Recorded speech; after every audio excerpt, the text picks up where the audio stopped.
विजयन भी हमारे साथ जुड़े हुए हैं, वरिष्ठ पत्रकार और कमेंटेटर। शेखर, क्या कहेंगे आप?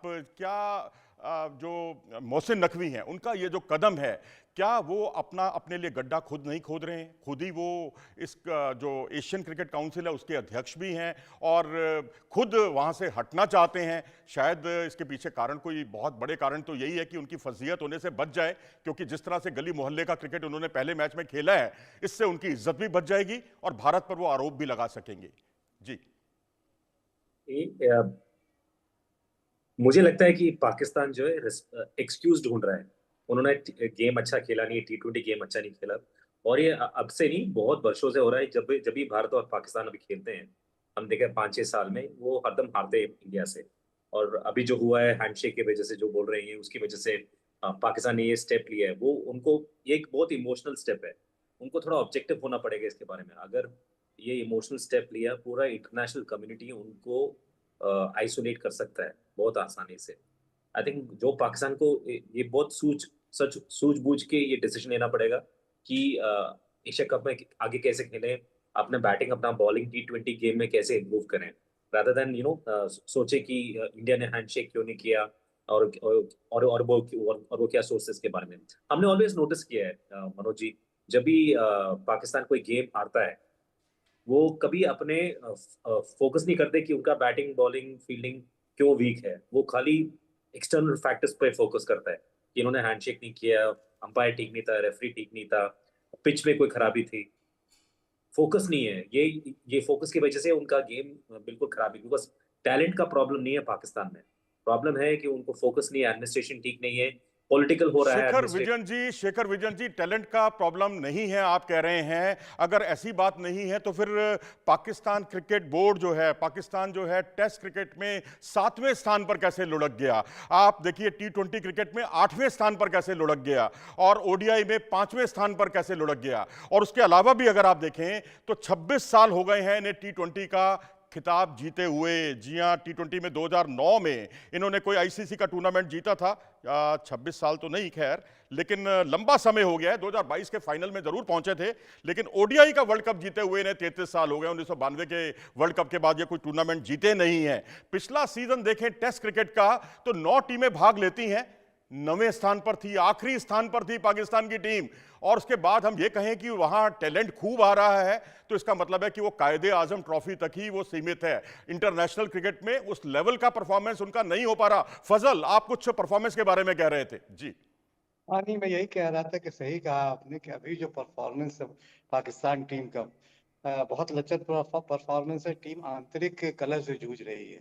पीसीबी में जो लोग के टीम का चयन कर रहे हैं, खासकर दो खिलाड़ियों का जिक्र बार बार होता है, बाबर आजम और मोहम्मद रिजवान को लेकर, कि उनको टीम में नहीं चुना गया।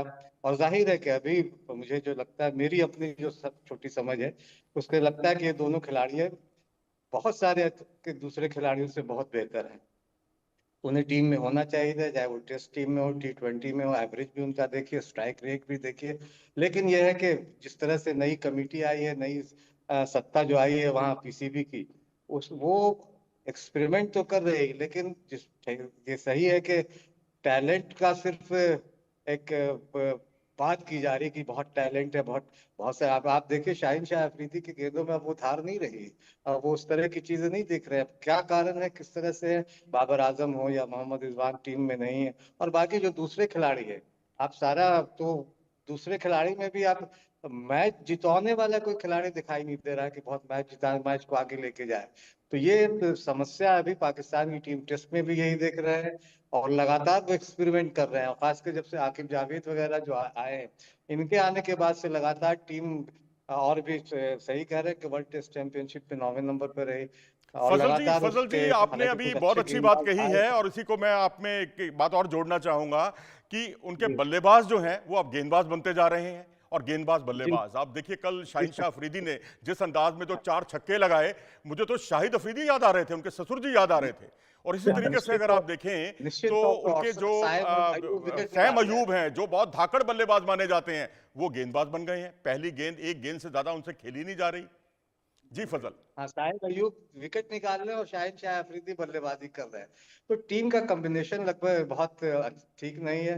हो सकता है कोच कोच जो कोच हैं अभी वर्तमान, उनके साथ कोई दिक्कत है। और जाहिर है आकिब जावेद को लेकर बहुत सारे प्रॉब्लम्स हैं पाकिस्तान के। जितने भी आप टीवी चैनल्स देखिए या सोशल मीडिया पे देखिए, अब वो लगातार पाकिस्तान की टीम आलोचना खुद वहां के लोग कर रहे हैं, चाहे वो बड़े दिग्गज थे जो भी खिलाड़ी।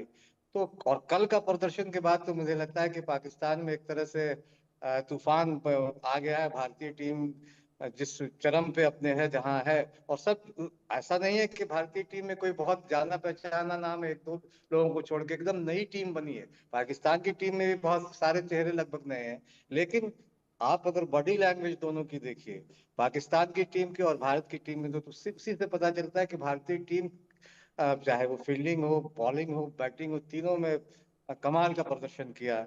और इधर पाकिस्तान की जिन पे उसने दौर लगाया वो कागजी शेर साबित हुए। आपके कोई पाकिस्तान का चैनल ही आज देख रहे थे, उसने कहा कि हम बकरियों को शेर कह रहे हैं, लेकिन दरअसल ये बकरी ही हैं, हम इन्हें झूठ मूठ का शेर कह रहे हैं। और चलिए एक वहां और बड़ी खबर मोहम्मद आ गई है इस वक्त, मैं आपको उस खबर से रूबरू करा दूं। जो मोहसिन नकवी हैं, जो पीसीबी के अध्यक्ष हैं, आईसीसी जो के। एशियन क्रिकेट काउंसिल के अध्यक्ष हैं, उन्होंने अपने एक डायरेक्टर उस्मान वाला को हटा दिया है। जी हां, तुरंत प्रभाव से ये एक्शन लिया गया है, हटा दिया गया है। और हटाने की जो वजह सामने आई है वो है एमसीसी को पत्र देरी से लिखना। उन्होंने पत्र, जो उसकी शिकायत की थी हैंडशेक मामले की, उसमें उन्होंने शिकायत बहुत देरी में की, ऐसा उन पर बड़ा आरोप लगा और उन्हें तुरंत प्रभाव से अपने पद से हटा दिया गया है। शेखर विजयन, किस तरह से लेते हैं इस खबर को आप? ये मैंने जो पहले बोला था मनोज जी, ये सब डिस्ट्रैक्शन टैक्टिक्स है। पाकिस्तान टीम हारा है और उसकी वजह से ये अकाउंटेबिलिटी लेते नहीं है। कुछ अकाउंटेबिलिटी लेते नहीं जब हारे कि क्यों हारे। ये अब आपने देखा है, जैसे सर बात कर रहे थे इसके बारे में, इनके जो क्रिकेट बोर्ड है इसमें कितने चेंजेस हुए 15 साल में, 20 साल में। क्रिकेट बोर्ड चेंज होता है, कंसिस्टेंसी नहीं है, डिसिप्लिन नहीं है, एक पैटर्न नहीं है। जब भी कोई मैच हारते हैं वो कुछ ना कुछ एक्सक्यूज बनाते हैं, कुछ ना कुछ लिखते हैं, कुछ ना कुछ बोलते हैं, जाके पब्लिक का जो डिस्ट्रैक्शन हो जाता है। पाकिस्तान का यही तो प्रॉब्लम है, बहुत बड़ा प्रॉब्लम है कि उनको क्रिकेट के साथ पॉलिटिक्स घुसा देते हैं और उसकी वजह से क्रिकेटर्स कुछ खेल नहीं पाते। और इंडिया और पाकिस्तान में बहुत फर्क है मनोज जी। मैंने जो बोला था कि दोनों दो एंड ऑफ स्पेक्ट्रम में, इंडिया का टैलेंट जो है आईपीएल की वजह से, इंडिया का टैलेंट डोमेस्टिक स्ट्रक्चर वजह से बहुत ही स्ट्रांग है। इंडिया का जो बॉडी लैंग्वेज है, बैटिंग हो, बॉलिंग हो, फील्डिंग हो, दिखाई देता है। पाकिस्तान में वो बॉडी लैंग्वेज है ही नहीं। और जो आप बोल रहे थे डिसीजन जो उन्होंने लिया है, ये तो एक एक्सक्यूज है डिस्ट्रैक्ट करने के लिए कि लोगों से कि क्या, कि क्यों पाकिस्तान हारा है। जब भी पाकिस्तान कोई गेम हारता है, हमने ऑलवेज नोटिस किया है, इनका जो क्रिकेट बोर्ड है, कोई चेंज हो जाता है, कोई कैप्टन चेंज होता है, कोच चेंज हो जाता है, प्लेयर्स चेंज हो जाते हैं, एक्सपीरियंस नहीं है टीम में। और ऐसे लगता है कि कोई लोकल लोकल टीम आया है हमारे साथ खेलने के लिए। बहुत फर्क है जो पहले पाकिस्तान का टीम और आज की टीम में कोई मैच विनर्स नहीं है। और इनका जो बोर्ड है, इनका जो लीडरशिप है, बहुत ही वीक है।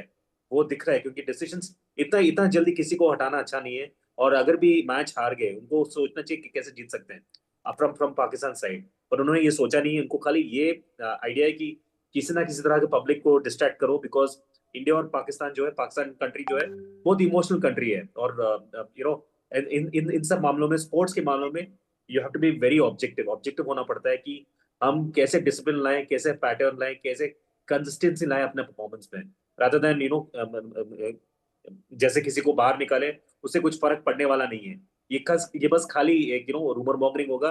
और पाकिस्तानी टीवी चैनल्स में या यूट्यूब चैनल्स में ये आएगा न्यूज। बट हमको पता है कि आपको भी पता है, मुझे भी पता है कि ये बेसिकली ये डिस्ट्रैक्ट करने के लिए ऑडियंस